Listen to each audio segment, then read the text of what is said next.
Hi, my name's Paul Irvine. I'm a musician and entertainment paralegal, and you're listening to Talking Blues.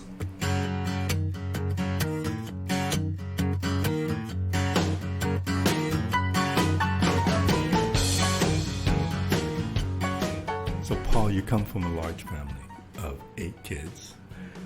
What's it like growing up with a huge family like that? Well, it was a wonderful experience, no doubt. It was very full of activity every day. There was a lot going on every day. Yes. What's it like growing up in a large family? Well, we certainly don't see much of it these days in terms of large families. And of course, you wouldn't know what it's like to be in a small family. I would not know what it's like to be in a small family, but to be in a large family. What I again in hindsight, all these years later, looking back, it amazes me how different we all were as individuals, and that made the growing up experience enjoyable on many levels. You had all these people that were siblings that were around you that were unique. So it was, but it was also very competitive. Yes. Your parents are both musical. Mm-hmm. The other kids, your brothers, sisters, are they musical as well? Right. Well, my oldest brother Joey, he passed away a couple of 2.5 years ago. Very musical, harmonica player, drummer, and singer at times. My brother Mike, the second oldest, he was not a player, although all the top 4 boys, the first 4 boys, we all had to play drums. Because your dad was a drummer. My dad was a drummer, yes. And you had to play drums? We had to play drums. So, clearly from the age, and I'll just continue on. So my next oldest brother, the third boy, Pat, he was an incredible drum corps drummer, military drummer, with a rudiment-based drummer. He won the, I think it was 74, 74, the tenor drum champion of Canada. I mean, his rudiment technique, he was like a machine gun. Wow. And it would go on for hours. I mean, he would drive us crazy because he would do these rudiments just... like, shut up. Because we were more into, or rock grooves, whatever, on the kit. But why do you think it was that your dad thought it necessary to teach the first 4 kids drums? Like that it was important for them to do that? Well, yeah. And maybe with the last 4, would they not? Is it because of your brother who kept on practicing that the other 4 didn't have to? They didn't have to. So after me, my sister Kelly, and no, she was not involved in music. She was very much on the writing side. Pursued that to a certain extent. My brother Kevin, excellent guitarist, but not the drums. But he really worked the guitar side mightily, and still does. He's still out playing, certainly not professionally these days. And my sister Jackie, she had a beautiful voice, but she didn't pursue it as a singer or anything like that. And my youngest brother Casey, he played drums somewhat. He was he was ahead of his time. He would have been a great punk drummer. Do you know why it was important to your dad that the first 4 took drums? I don't know if it was important as much as he saw it as another source of income or a skill that you can, make money from. I mean, he certainly made extra money because he had his day jobs, of course. So yeah, I think that's how he saw it. Now, at a certain point, he changed his tune particularly when he saw some of us, particularly Joey, my oldest brother, and myself, really pursuing music seriously. He said, no, you got to get a trade. You got to get a trade. Because music is not, it's not a viable means of making a living. And, I clearly rejected that because I did pursue it. And at the point where, this is more into the later 70s now, where, he was more fully accepting that, yeah, okay, I guess you can make a living making music. Well, it's interesting because if he made money Yes, he did. on the side Mhm. playing music, but realized that that wasn't a full-time gig, Mhm. the fact that he worked on, he had a full-time job and music was this part-time thing, Right. I can understand why he would think that way. Well, I think there's a level of, looking out for your kids, protecting them going forward, knowing that it's a big bad world and they've got to be prepared and have a means to, Mhm. make ends meet. So maybe there's a bit of that in his thinking, but yeah, it was much, as I say, much later in the curve where he was very proud of some of the achievements. Right. It's like, So how did that happen? So you began playing the drums, yes. and soon I got into other instruments at school, flute Right. being the first one. Right. That was, Um, yes. Because oftentimes when people are told to play, it doesn't necessarily mean that they would become passionate about music. When did you become passionate about music? Well, this is where the competitive side played into it well, because so we were, I still remember very clearly every Saturday morning we would line up on the workbench with our drumsticks and we would learn our rudiments. And, with the metronome clicking back and forth, and, of course you'd rather be doing other things on Saturday morning, but we all started to get pretty good, right? And that's kind of when it started, where you start to get half decent at something, and we're beyond the wooden plank on the workbench in the basement, and okay, now you can play the drum kit, but take turns. This is my dad, right? And we're all, of course, trying to outdo each other. And we'd put, because we had two speakers between the drum kit, and we'd put on our records, and whatever it was, you could just play along with whatever it was. Give me some examples. What would you have? What would have been your choice Well, of? right, okay. Now, it was a narrow choice because my dad was like a total jazz guy, Dixieland guy. So Okay. those were the choices early on, and it took some time before, the Rolling Stones, the Beatles, the Kinks, etc., started to find their way onto the turntable.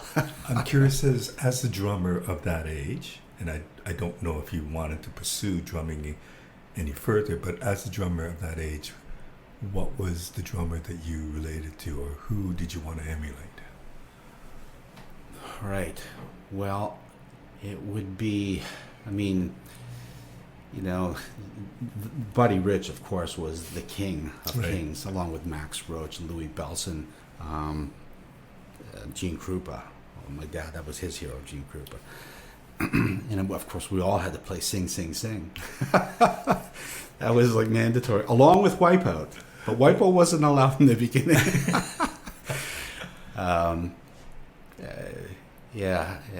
But I don't think there was any one favorite. I'm so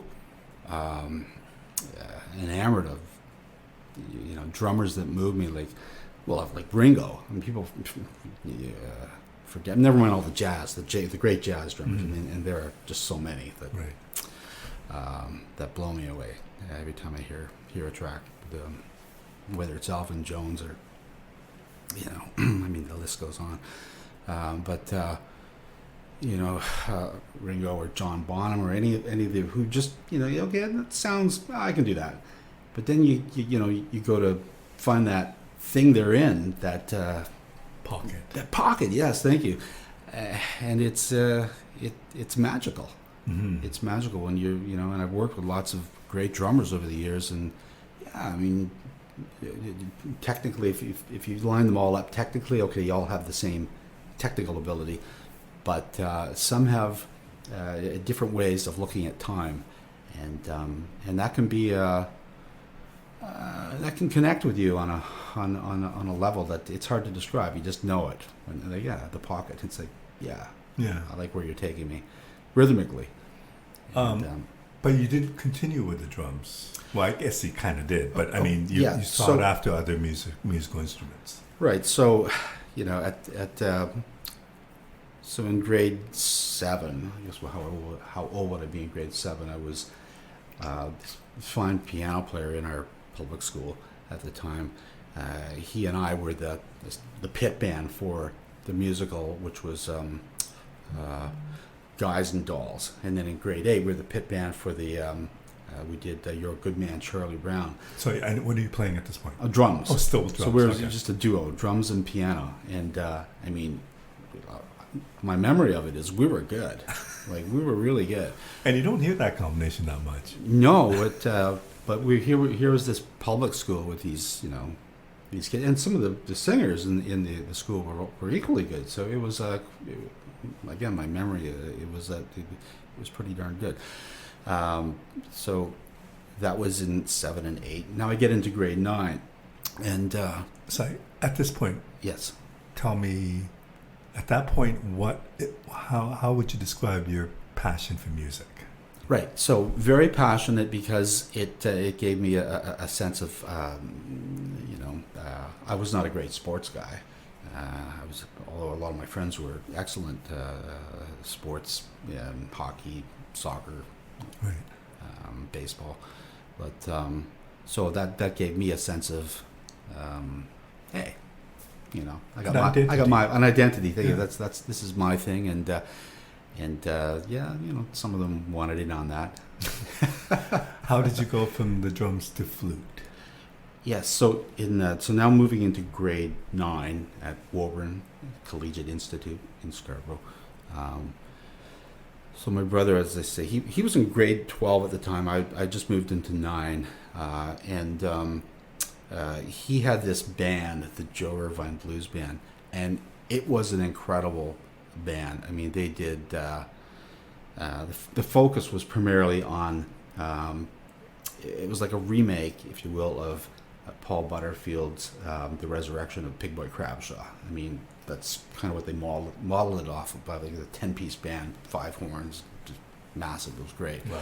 Yeah. So I get to grade 9, and so the first big assembly of the year, and there's 2,200 students in this school at the time. It was like just a lot of people in the auditorium. Anyway, Joey had asked me, they were doing 3 songs, would I play one of the songs with them?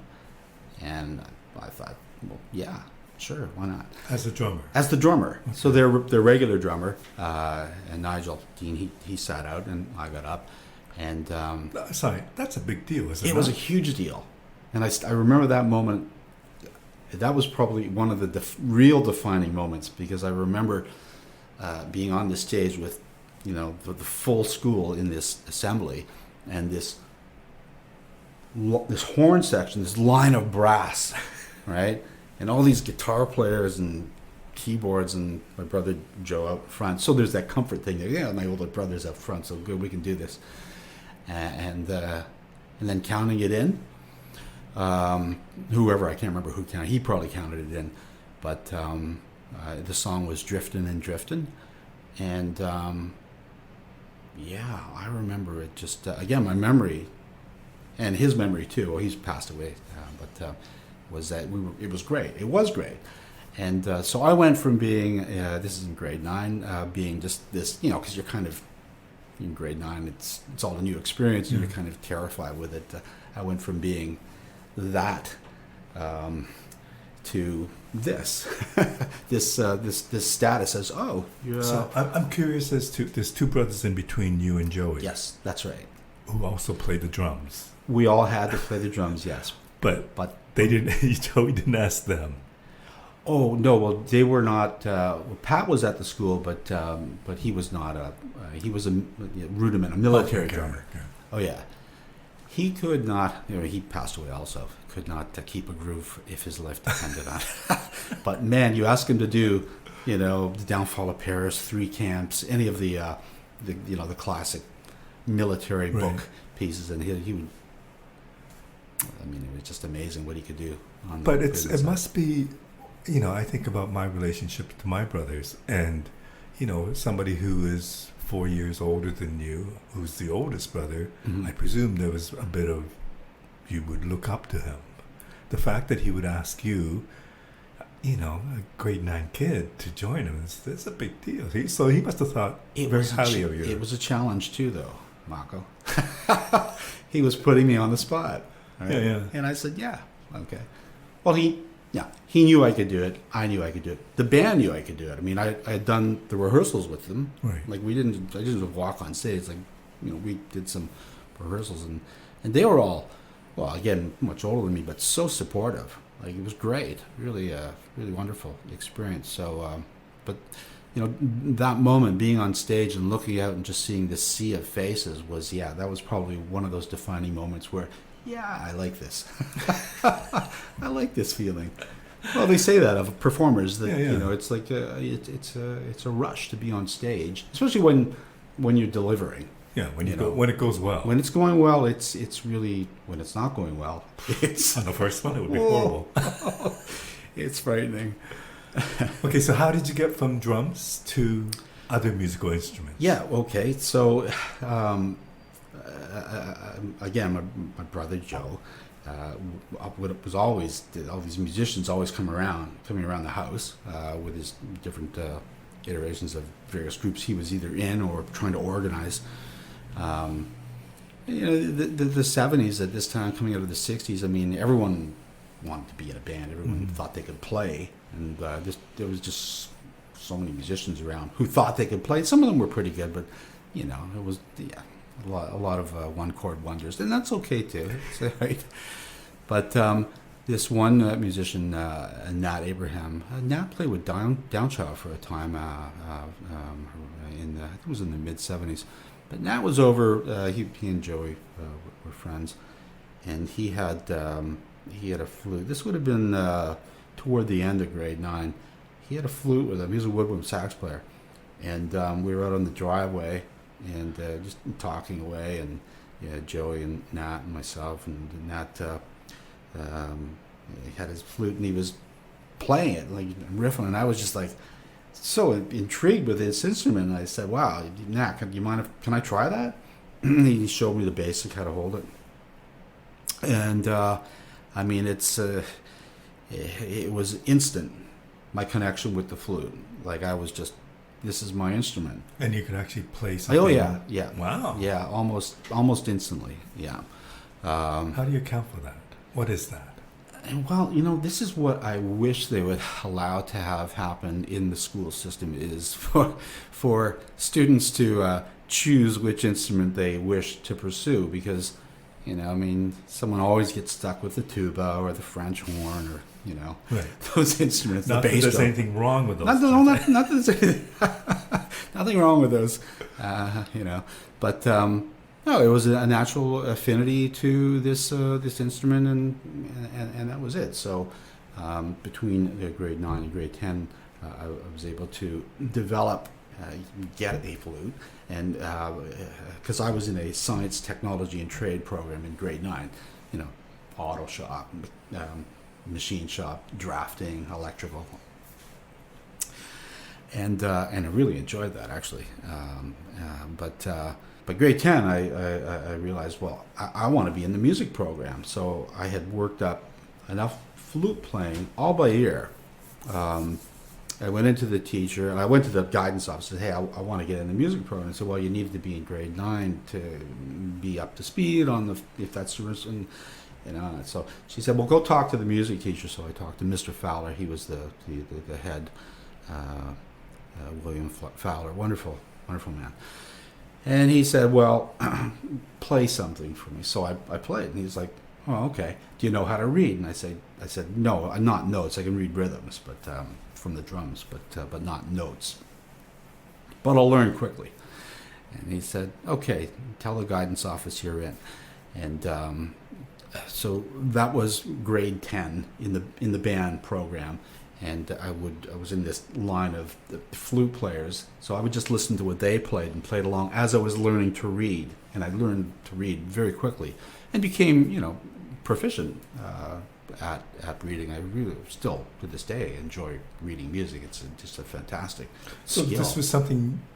The art of reading music was something you learned in high school, in grade 10.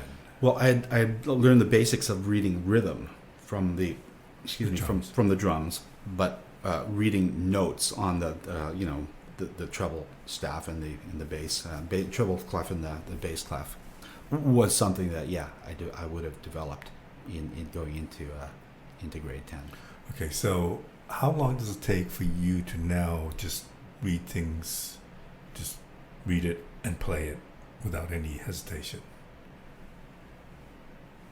Well, it's a zero question. Sight reading is just part of reading. Okay, but how long did it get to that stage? Yeah, for you. Oh well, I mean, in those early days when I realized that there were some really good flute players in my high school, and I wanted to be the best, and so I was really gunning for it, and I would say it took me a good 3 years of really working. This is by this time post high school. I mean, but sight reading.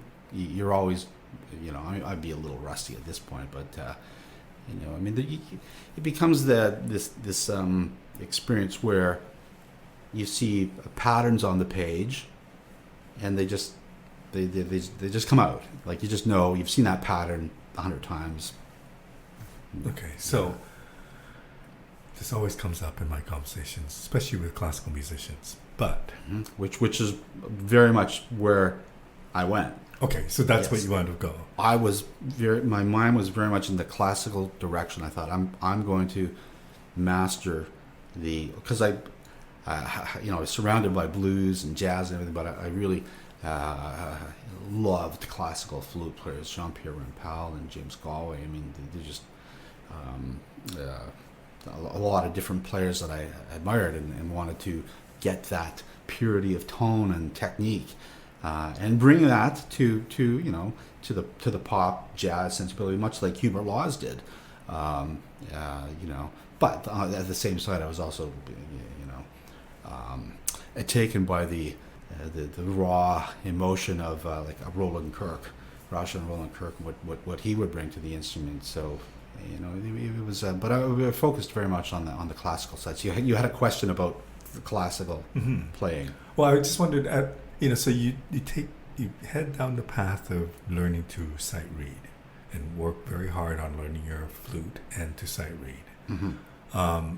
Actually, there's two questions. One is, somebody who grew up being a drummer and knowing how to do rhythm, that's a very different discipline than being a flautist, right? Like, I mean, it's like it's rhythm versus melody or whatever. Yes, it is. Mm-hmm. How was that adjustment is one question. And then the other question is, you had some background with your drums and the blues and improvisation. Mm-hmm.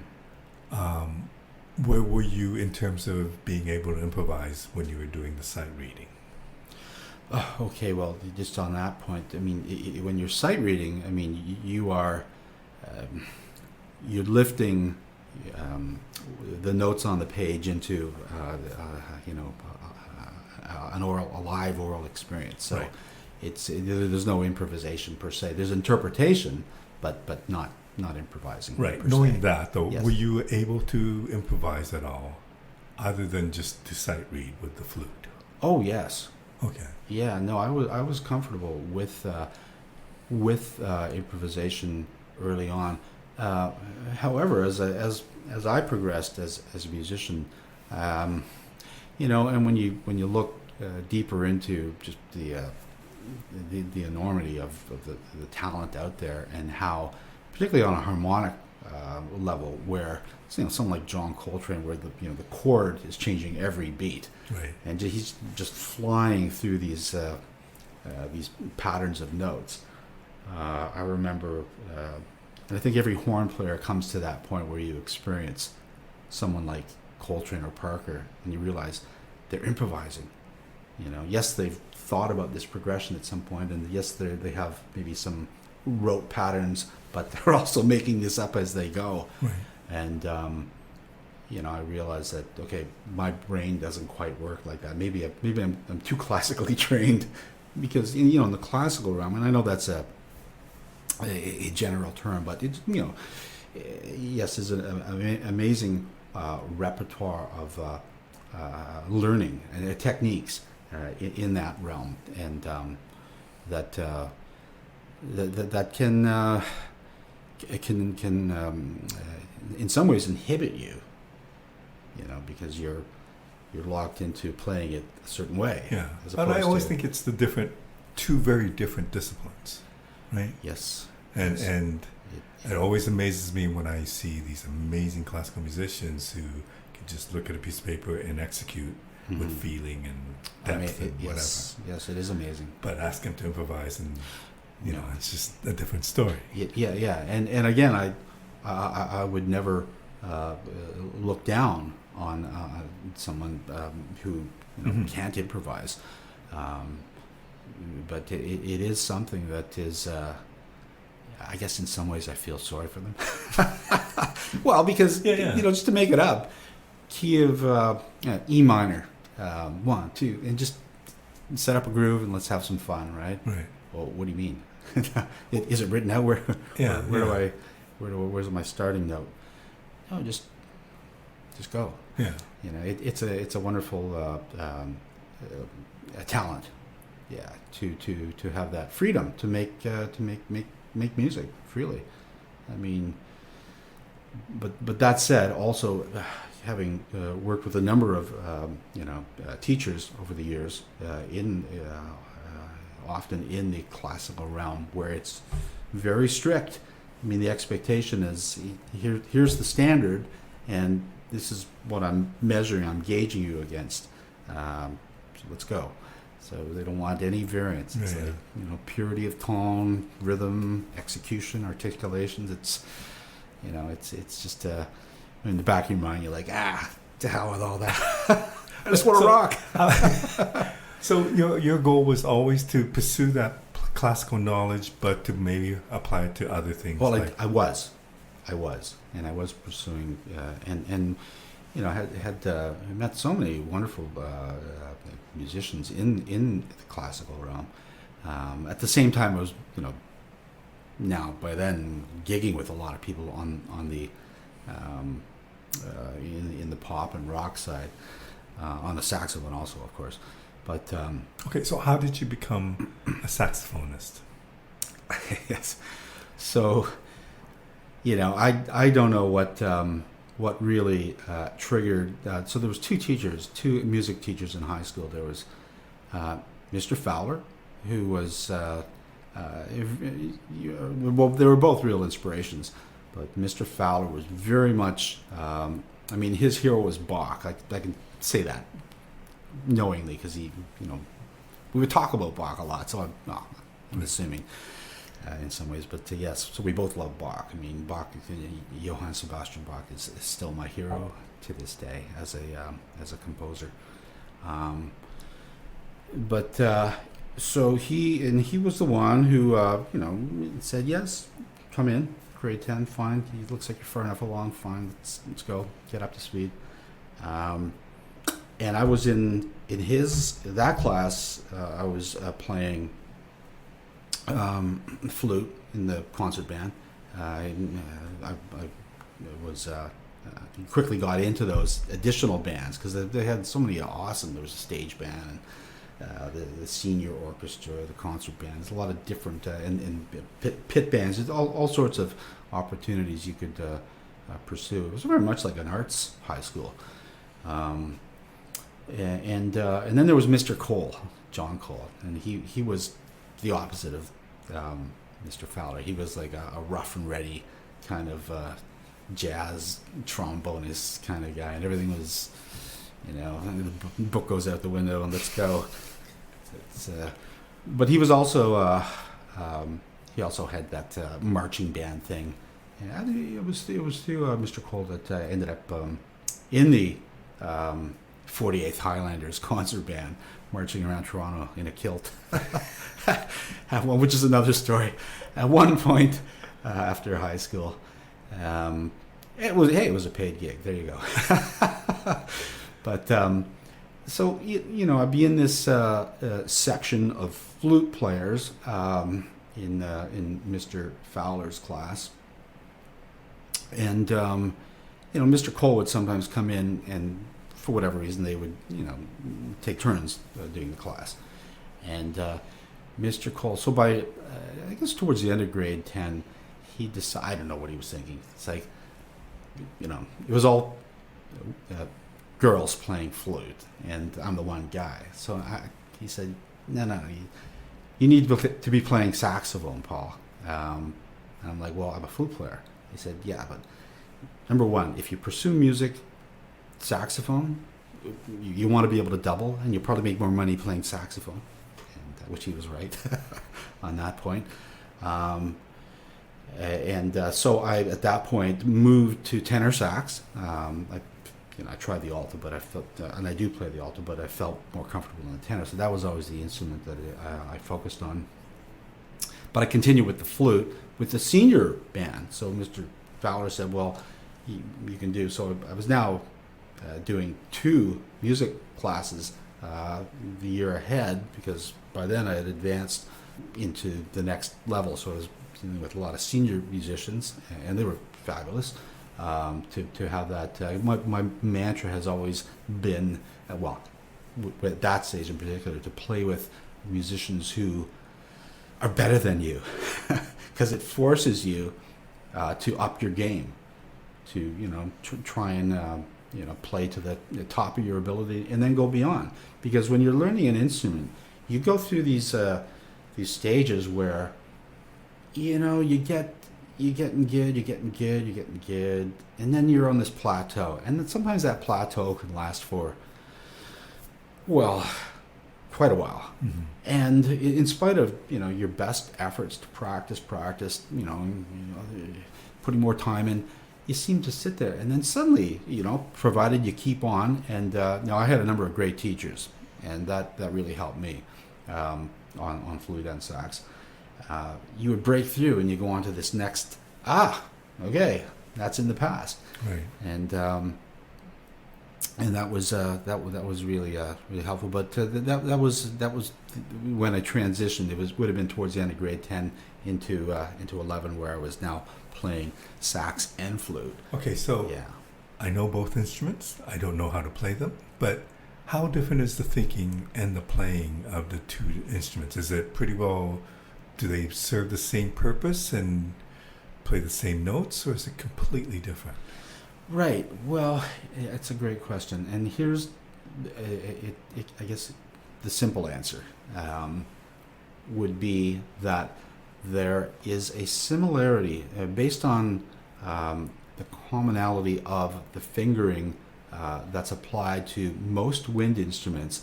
If you put all 6 fingers down, 6 your main fingers, if you will, and your left thumb on the thumb hole or key, or a plate, it's going to be a D. So that's the starting point. Now, these instruments, like an E flat instrument, even though you have those fingers down and on the page, it's called a D. It will actually sound another note. So it was a means of allowing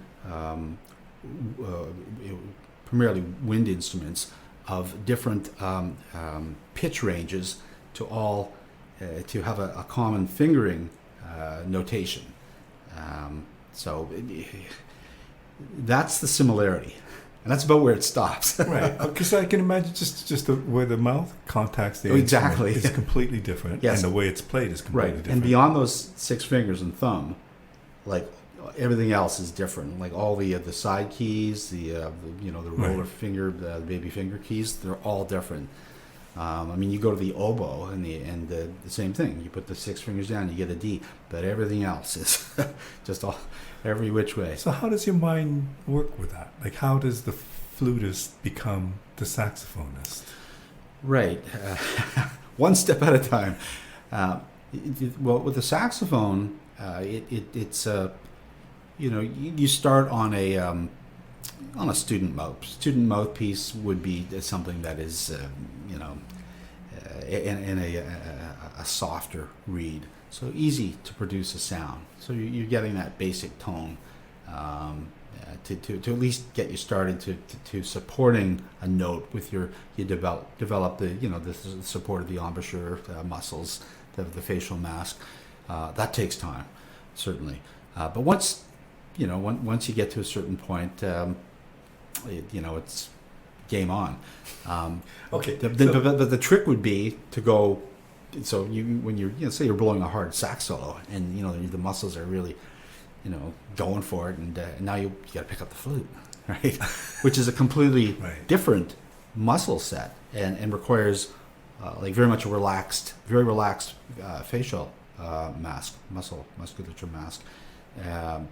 That can be very tricky to do convincingly. Okay, so the other thing is tone, Yes. which a lot of musicians talk about in whatever instrument. So when do you get your own tone for the flute and the sax? Or when is it that you know what your sound is? Yes, that's a great question, and I experienced that, as whatever limited as it may be, where I felt like, hey, that's my sound, on the flute earlier, because I was really, really focused on the flute development. It wasn't a pure classical tone, or it wasn't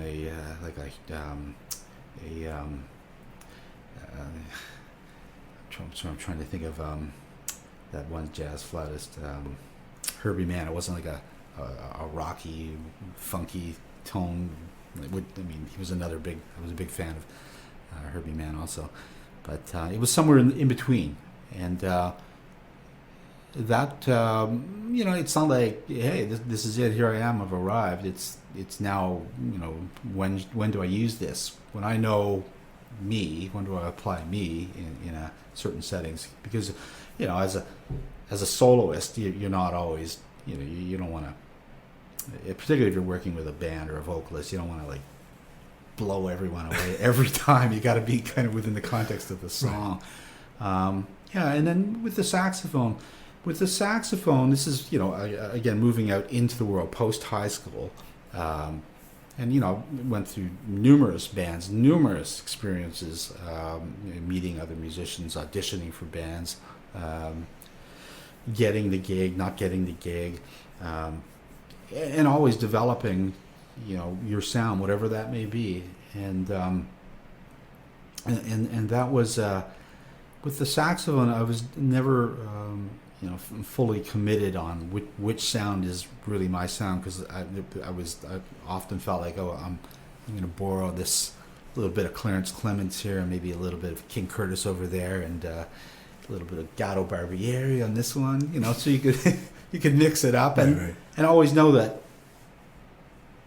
stylistically which of those people you idolize musically as instrumentalist sax players you were borrowing from.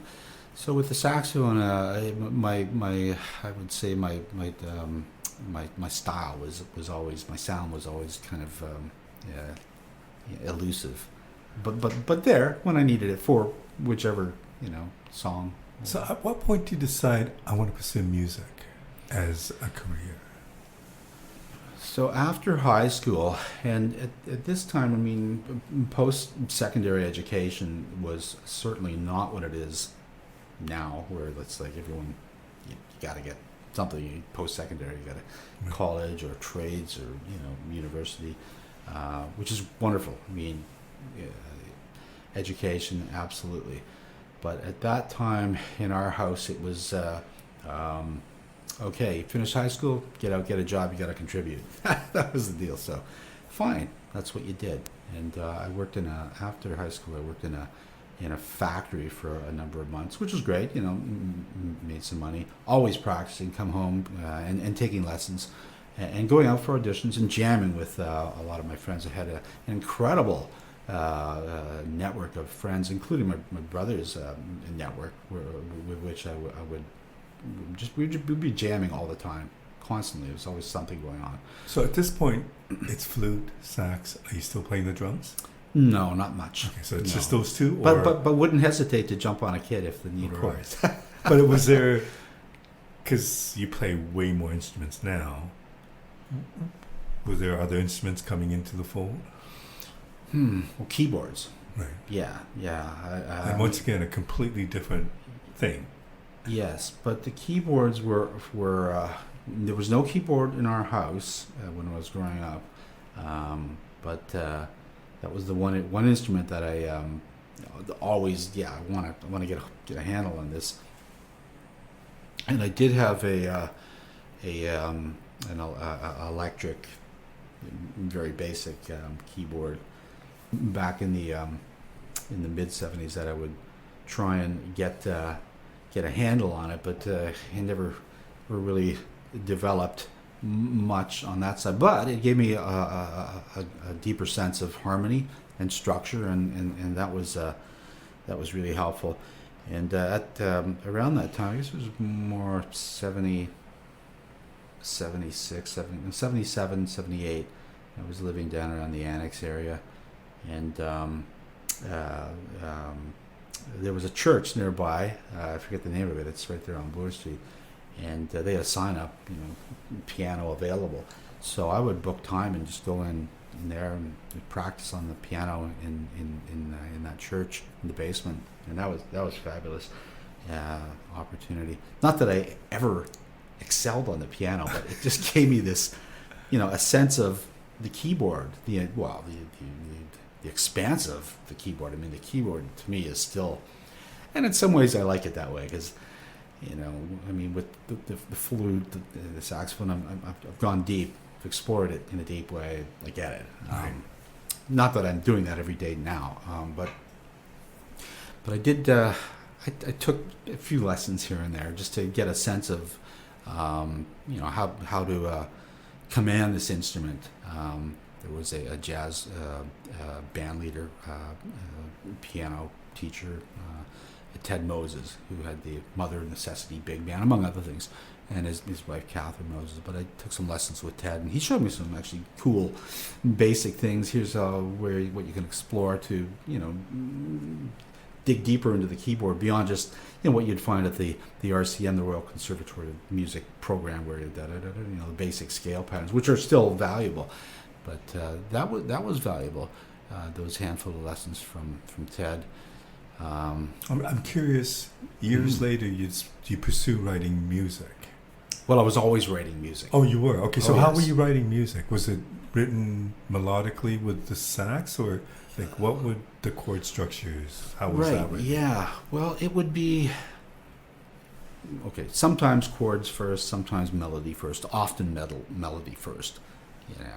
But if it was chords first, if a chord progression, I often look at as a sketch, a painting with a basic outline to which you can add, the melody can move through that chord progression. So having a chord progression as a starting point can be invaluable, much like Charlie Parker did with numerous of his songs, where he took the chord progression of, for example, How High the Moon, and the list goes on. I forget what he called that one. Was it Ornithology or anyway? Taking the chord progression and creating your own melody on top of that. It's you see that. But how would you have written the chord progression? Using keyboards or? Keyboards or guitar. I mean, I did, yes. Of course. I did have a guitar around, I guess from about the age of 15. I went and bought a really cheap guitar and learned, which I still use to this day, the basic chords. Right. They're all there. Slap a capo on and you're good for whatever you need. It was, so composing music was not, again, I didn't, I was amazed of these, the great composers, how they could come up with these, well, never mind Bach, of course, but the others, how they can come up with these motifs and then develop them into these symphonies, etc. So I would, and I still have a lot of manuscripts of riffs and ideas, and a lot of them would turn into pieces. Some more fully fleshed out, others not so much. With lyric-based songs, it would often be the lyric that preceded the melody. I would come up with the lyric and then find a melody to go with that lyric. Or sometimes they come in at the same time, like the creative process. Sometimes it's all at once. You hit a chord and the song just starts. It's an amazing thing. Well, the creative process, which I'm sure you're familiar with, when you make, you're working on something and it all just falls in place, and you look at it and go, nah, I don't need to think about that. That is good, right? Well, it is. It just goes through you. Yes, it goes through you, and there it is. And yes, if that's part of the, I guess the trick is to not, when your heart of hearts says that's good, like that first take was good, leave it, to not revisit it. So after school, you audition for a lot of bands. Mm-hmm. You also get into the studio and do some studio work. Well, that continued throughout. I mean, but by the time you're doing session work, I mean, you've got to be, at a point where you can perform, right? Because when the record button is on, it's got to be in time, on time, in tune. How much of what you were working on depended on your sight reading ability? Yeah, there was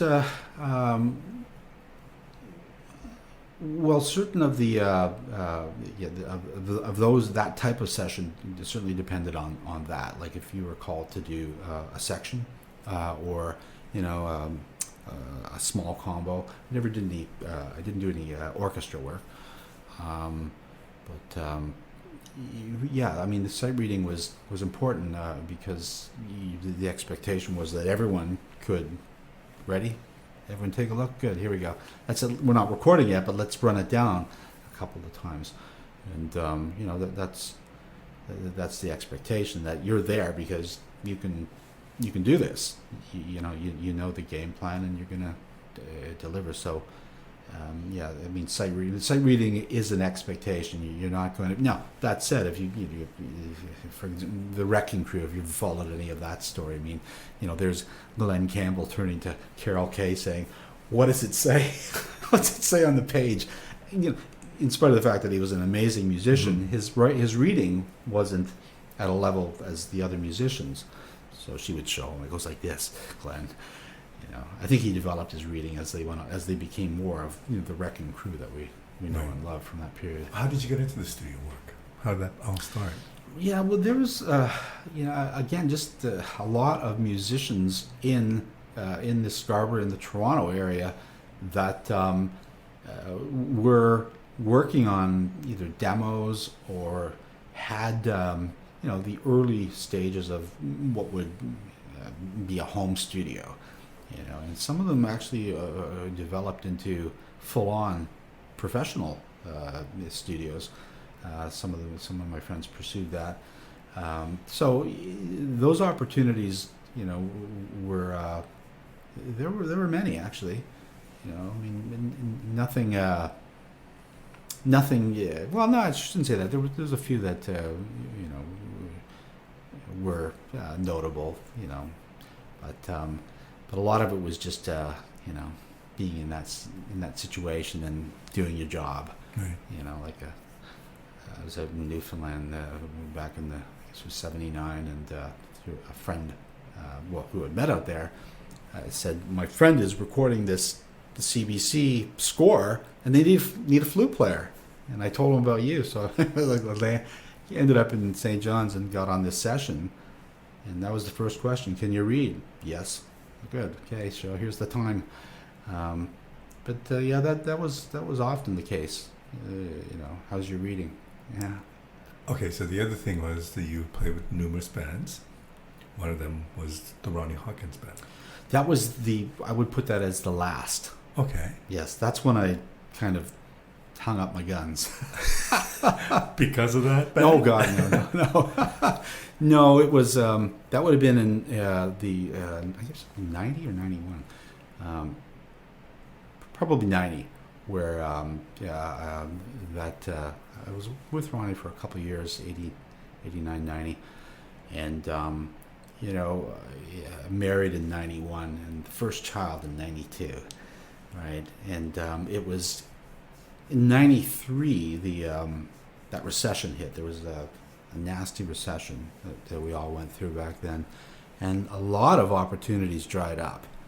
I mean, a lot of gigging gone, a lot of the production and engineering work I was doing evaporated, and it was a very, very challenging time, but it was at that time I was I was moving away from playing as a player, very much moving away from playing. So before that, there was just a lot of bands, a lot of different bands in between. Like if you want to call them milestones, like there would be milestones, if you will.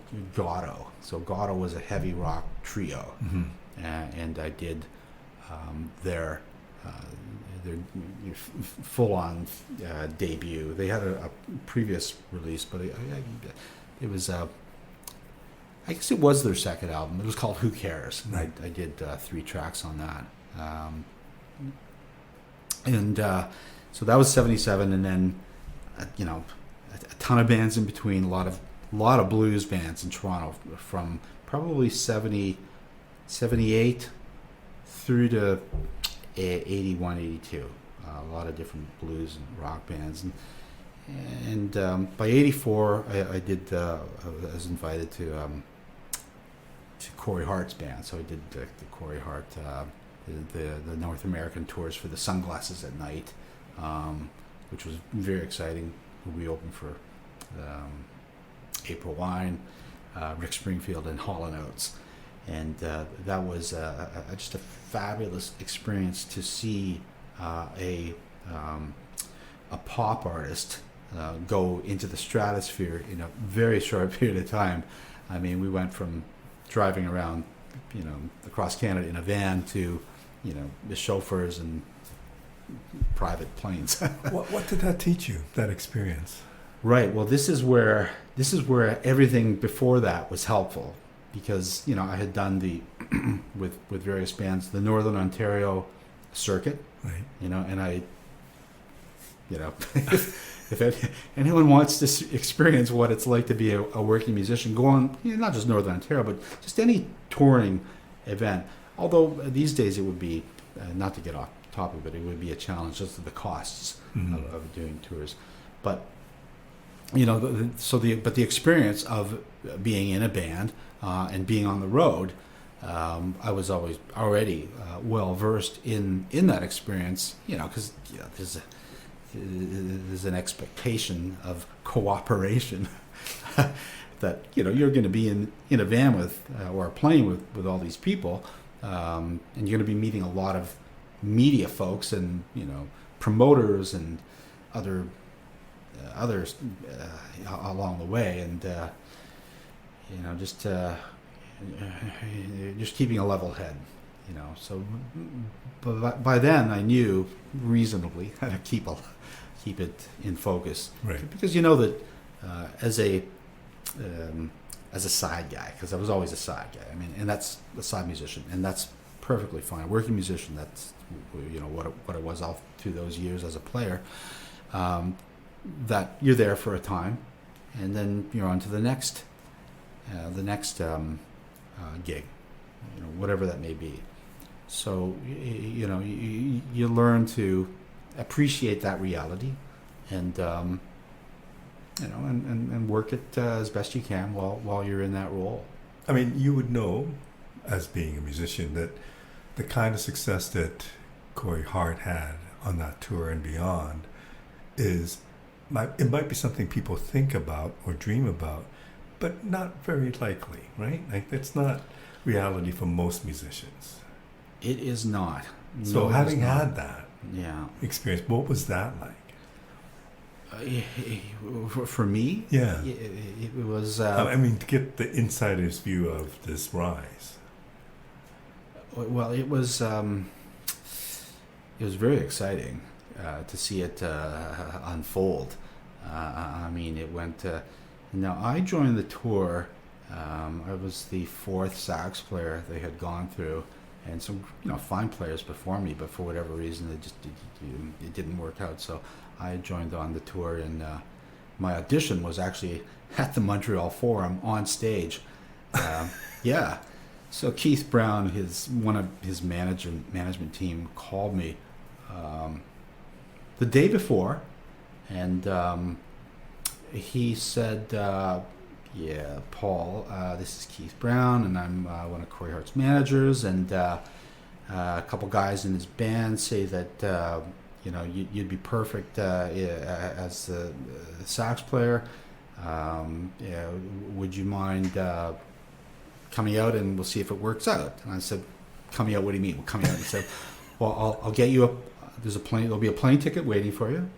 We'll pick you up at the airport in Montreal, and the gig's tomorrow night. Go get the record and learn these songs, and you'll be on stage for those songs. And maybe you could play some percussion for the other songs, because we're just opening for April 1. So it was a half-hour set, fairly short set. And so I said, I mean, part of me was like, I don't know about this, because at the time, I kind of knew about Corey Hart, and I thought, I'm not sure if I really want to do this, because at that time I was 27, and I was looking seriously to applying to music schools, because I had not actually done a formal, but I thought, I want to get some deeper education here, and I was working on a number of pieces to that end, classically based pieces to submit as part of my application. So when the call came in, I thought, wait a minute, is this another distraction? But I accepted, thankfully, because it was a great experience. Anyway, went out, got the album, learned the songs, went out to Montreal, and did the gig. Okay, so when you learn the songs, is it like you listen and go, "Oh, this is easy," or are you going, "Oh my God, how am I going to do this"? Oh no, it's always easy. Okay. Yeah, you always approach it like it's easy. Well, because you're trained to do this, right. So yeah, you don't. Well, I try and approach things in life generally with that spirit. And obviously, they called you because they know you're capable of doing this. Well, yeah, and I mean, I can only assume that the musicians who might have recommended me, who were in the band, might have been, and I don't know for sure, would have been Russ Boswell. He was playing bass, and Gary Bright was playing keyboards, and I knew both of them fairly well. I'd done a certain number of gigs with Russ. The two guitarists were from England, and they were great guys. And Bruce Moffat on drums, who I knew, but I hadn't actually done any gigs with Bruce. And it was a fine band. It was actually amazing, band. That. And when you played that gig, did you know that you had passed the audition? Passed the audition. So I didn't meet Corey till we went on stage, because when we did the sound check, and I got at least a chance to kind of get a sense of my tune. So we ran through. Okay, good, fine. I know where I'm going. But Keith was actually singing this. The manager, he's a fine vocalist. He's amazing. He was actually singing the songs, and. But then, we went on, and it went really well. And backstage, Corey said, "Well, you passed the audition. Do you want to be part of we've got this tour. It's going on. It's probably going to go for the better part of the year." And it did. It went on and on and on and on, and which was amazing. And I said yes, absolutely. So it was It was so we were in Montreal, and then from there we jumped to into a rehearsal. So we did a very brief rehearsal phase, and then we continued on the tour. So I did get a chance to actually fully integrate, and I also got. I did the second keyboard part, so I was doing sax, tenor, and alto, some flute and percussion, and the second keyboard bits that Gary Brett wasn't covering, and mainly string parts and pads and things like that.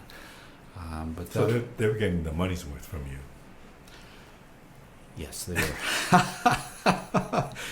That's an interesting way to look at it. Yeah, I never thought of it that way, but yes, I was I was the multi guy on stage.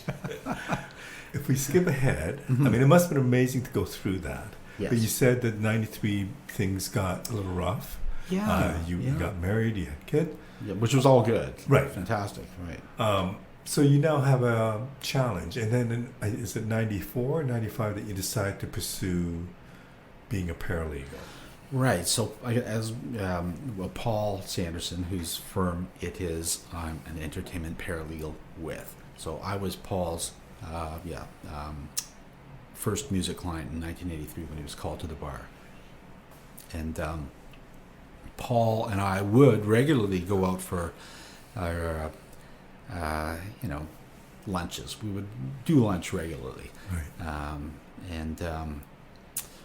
I would, at this time, I started a record label, Hammerhead Records, because through the after Corey Hart's thing, well, I was already doing a lot of recording because I had a home studio set up. I was doing a lot of recording there, but I developed that further after that experience ran its course, and I was now doing, a lot of so-called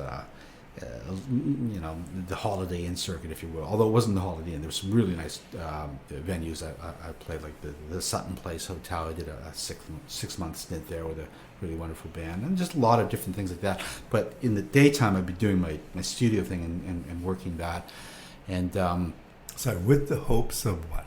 Like what developing as a producer, as an engineer. Okay. Yes, which I was doing, and getting jobs, and that was good. So extra monies, because as a musician, as a gigging musician, like you are, well, as many creatives, I mean, you are, you have to be multifaceted, unless you're just like so incredibly good at the one thing that you do, and you can anticipate that you will always be in demand, and your royalty flow and residuals will always be at a point that you can be happy and enjoy a comfortable living. But no, that was not my thing. So I was always in multiple areas, and recording and production was very much a thing. But so I had a label. I started a production company, PI Music Productions, and Hammerhead Records. And I did sign a couple of artists and put them out in the early '90s. But all through these phases, Paul and I would be meeting, and now I had my name in the various trade indexes, PI Music and Hammerhead Records, and people would be calling me and asking me questions. Well, how do I do this? How do I do that? And that was like often, like every week there'd be 2 or 3 calls, or just out of the people out of the way, and I would gladly take those calls because I just enjoy talking to people through that stage. And so I tell Paul Sanderson this. And eventually he said, you know what, you should come into the firm, and we'll bill you out as a consultant. And I said, there's no way you would ever find me in a law firm. No way, Paul. And he's like, but you got all this knowledge, this industry knowledge. It would be invaluable. And there's people who will pay for it. I guarantee you. So I resisted this for years, by the way. It wasn't until 95. That's when I started with Paul, August 95. And so yes, now we're coming out of that recession, and it's like, and music had very much dried up. The production had dried up, and it was that need again, the economics, the economic dictate. So I said, okay, Paul, I'll try it.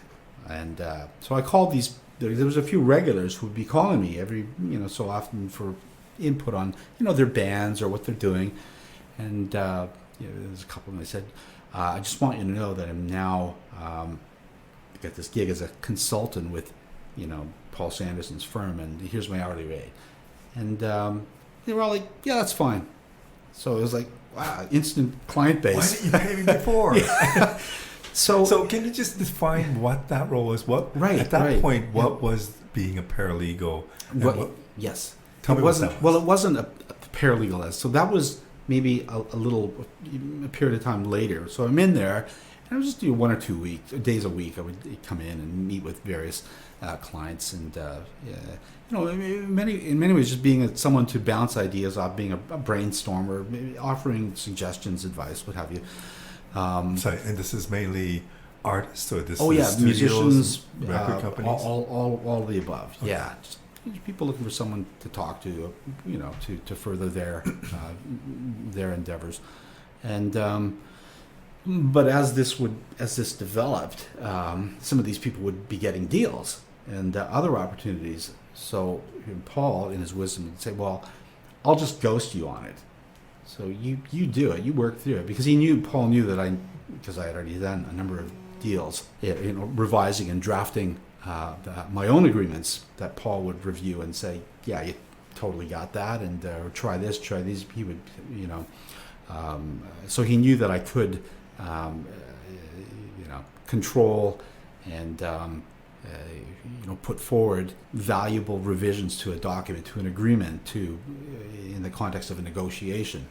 So that's where I moved from just consulting to actually doing legal work, always, of course, with Paul's supervision, because that's the context, even to this day, that the paralegal. And so when the paralegal realm became formalized with the paralegal, this is the Law Society taking control of the paralegal contingent, in effect.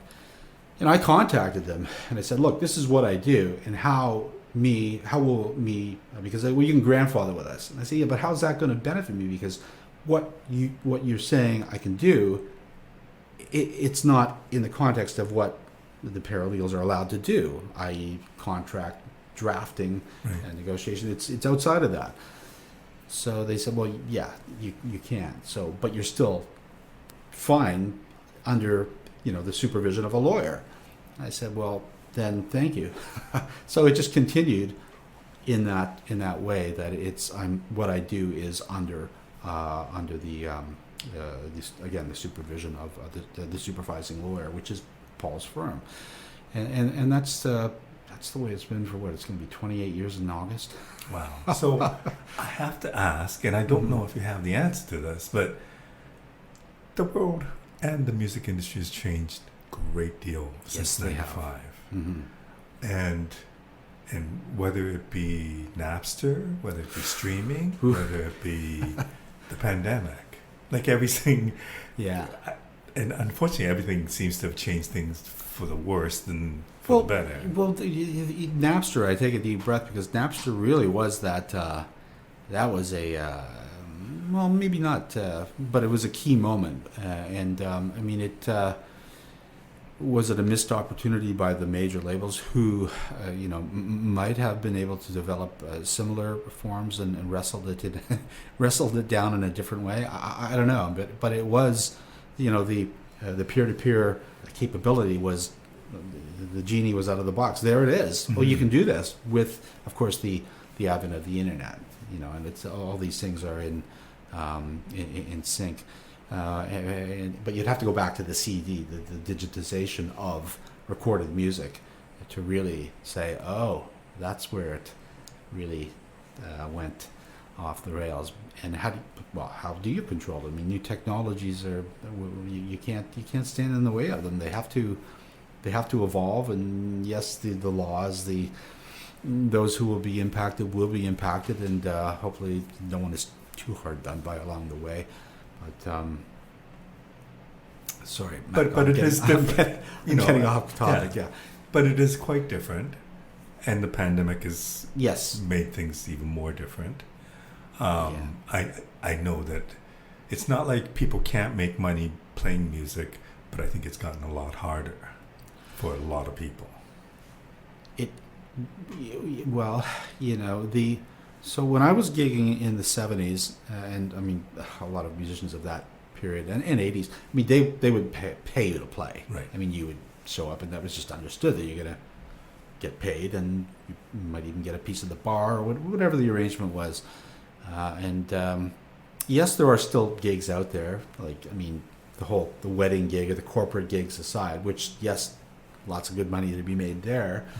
Mm-hmm. But for those musicians who are, wanting to pursue that original thing, whatever that may be, the guarantee, short of where they built a fan base and they can be charging, reasonable ticket prices, the ability to make a go of it and make even breaking even can be very much a challenge, because many of the venues, it's pay what you can, or you can keep the door and we're going to keep the bar, but you better bring people in who drink. Right.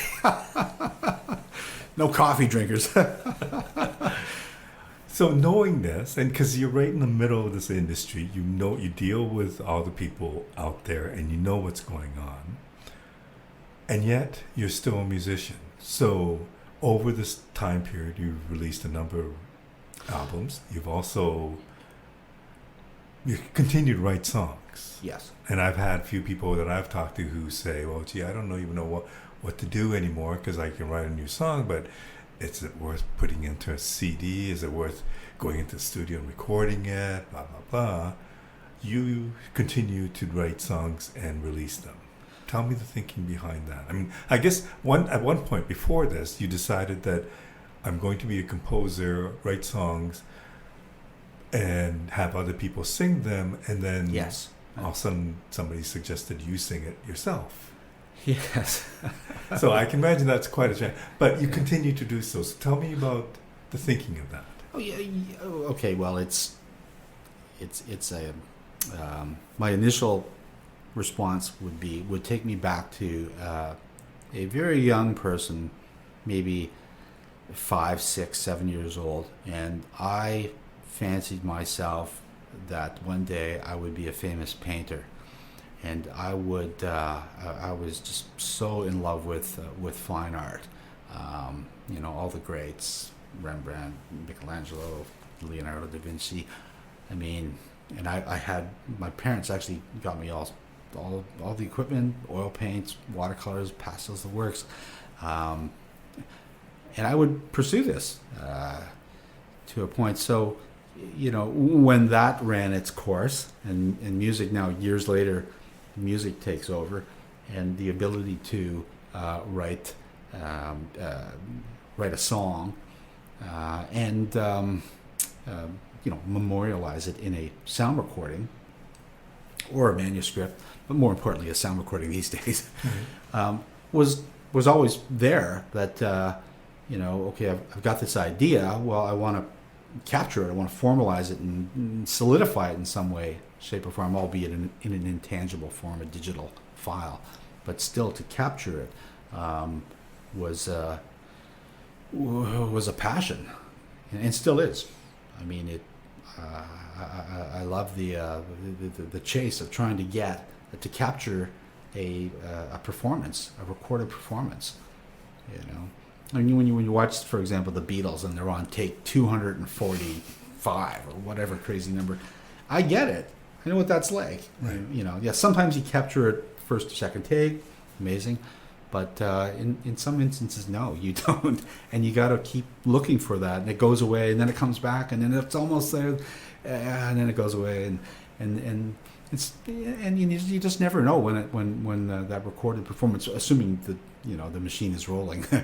If I'm not mistaken, you had a song that come to you in 1988 that you started working on, and you didn't finish it till like years later.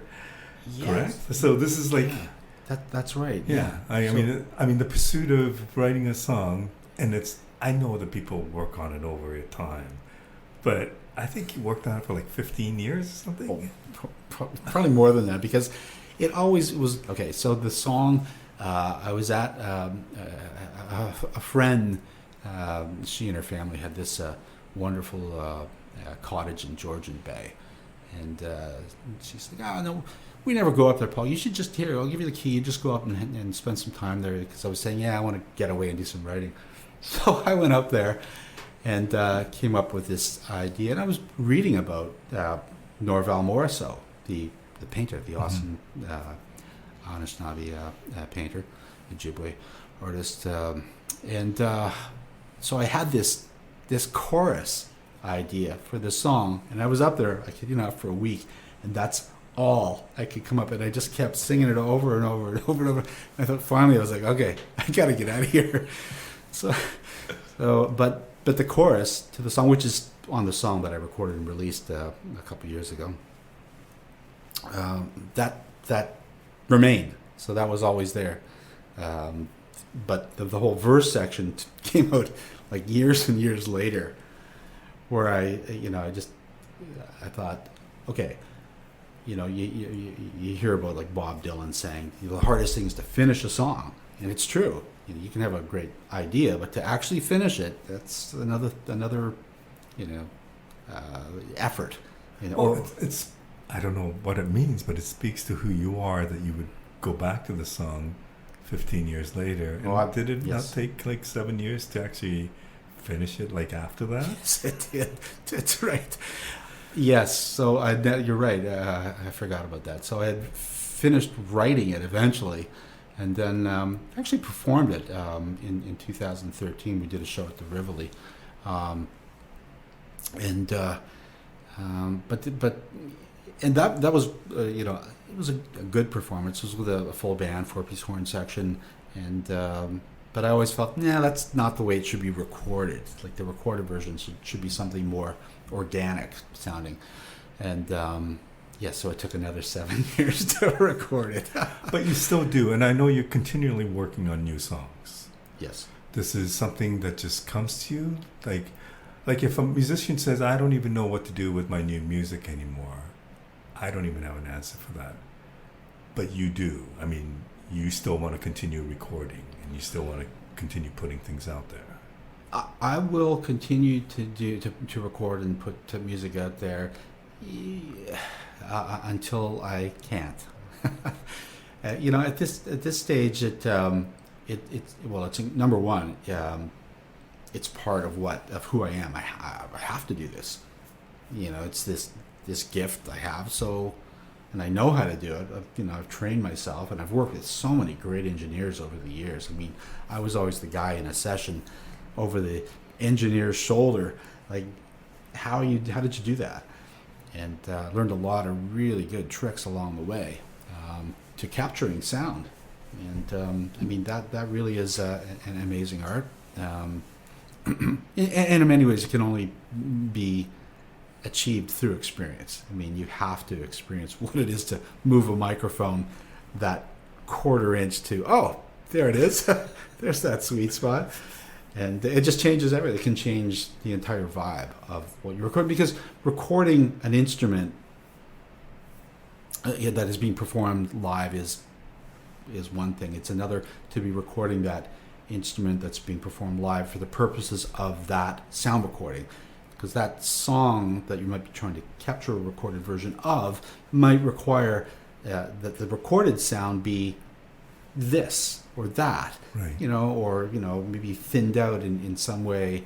So it's a different process. But yes, I know I'm getting off topic, but what was the question? But I wonder. So is it the idea of capturing and having a finished product? That's the main goal. Are there expectations from that? Okay, yes, that's where I was going. So the expectation, and it's rather selfish, is is it a legacy play? Yeah, I guess in the long run it is, because when I look at, for example, my stream count, I mean, there are folks from around the world listening to what I've posted, and that's flattering and all, but it monetarily you can't look at that, because it's 0.0001. For a stream, whatever the number is, depending on the ratio that's being applied at the time, based on the various platforms, But it is very much for to satisfy that need to capture a work of art, and whether it's a painting, a photograph, an architectural drawing. I mean, they're all works that need to be set down in my mind. So a song idea, you get the idea, you work it. Now, okay, now it's ready to be captured in a recorded form, and that's the process I go through. And, Excuse me. and now in most cases, you would record most of the instruments on your own. I do, and I actually bought a bass. So that bass player who you used to hire, he's now out of the picture. Okay, yeah, and that's I wish that weren't the case, but one of the bass players I used on a number of occasions, he moved to LA, and the other is just not always available. So I thought, well, you know what? I'm often working with them on the part anyway, and I can figure it out. Now, that said, they're pretty basic parts. It's not like it's not like what you would want from a top-notch bass player. But that's I said that sometimes the songs, if it really needed that, then yes, I would call someone in who could deliver that. But these days, the songs, and after I'm working on this one track that should be releasing in the next, I hope the next month. It's called "The Ways of Love," and that was written in 2004. Of course it is. But just now getting around to a recorded version of with me singing. Okay, but I've got a whole other collection of songs that I plan to do another full record and release it as a full record. Playing all the instruments. I mean, pretty much, yeah. So I do play all the instruments. Yeah, these days. Okay, so my final question, because we're gonna wrap this up, but when you play all the instruments as you do, and you write the piece of music, how do you look at yourself? Who are you? Like, which musician are you? That's a great question, Mark. You know what I do? I put from various trade magazines or articles pictures of different musicians around the room, and I pretend that I'm in the band with them. So I'll put up, one of my favorite drummers, Levon Helm. Put up a picture of Levon, and I'm grooving along with Levon, which I did actually in real life. I actually did a gig with Levon when I was with Ronnie Hawkins. We did an HBO special, so I got to stand beside Levon, and that was an awesome moment in my career. For sure. So yeah, I do that. I visualize and I represent with images to make me feel like, because it's just me. It's just you're in this thing, and then when you go to, so let's say you now lay down a rhythm track, a drum track, and yes, you're generally playing along with a click to at least give you something. So I'll start with a click, and then I'll do a rough version of the song, whether guitar and vocal or piano and vocal, something to give me a structure, and then I'll revise the arrangement. Get that shaped in, and then let's say you're laying down a drum track or a rhythm, a percussion instrument, what have you. Yeah, you're looking for that other thing that you're going to bounce off, and sometimes I've used that. Well, on many occasions I've used that having images of other musicians in front of me. That's fascinating. I wonder though, do you think of yourself a one type of musician more than the other, or do you think of yourself as a songwriter more than the guitar player, more than a flutist? Well, I'm definitely guitarist, bass player. None of those really. I mean, I can after many attempts get something that is passable. But my main instruments are flute and saxophone for sure. That's and even vocals. I mean, it's to find that the appropriate voice, the character. Yes, it's all coming from me when I sing my songs, but finding that character to use for that song is it's always a challenge. Yeah. But it's fascinating that you do this. Yes. And the fact that you're playing so many instruments, it's just... Well, it's incredibly enjoyable, and until I stop breathing, it's not going to stop. Well, good. Thank you so much for doing this. Thank you, Marco.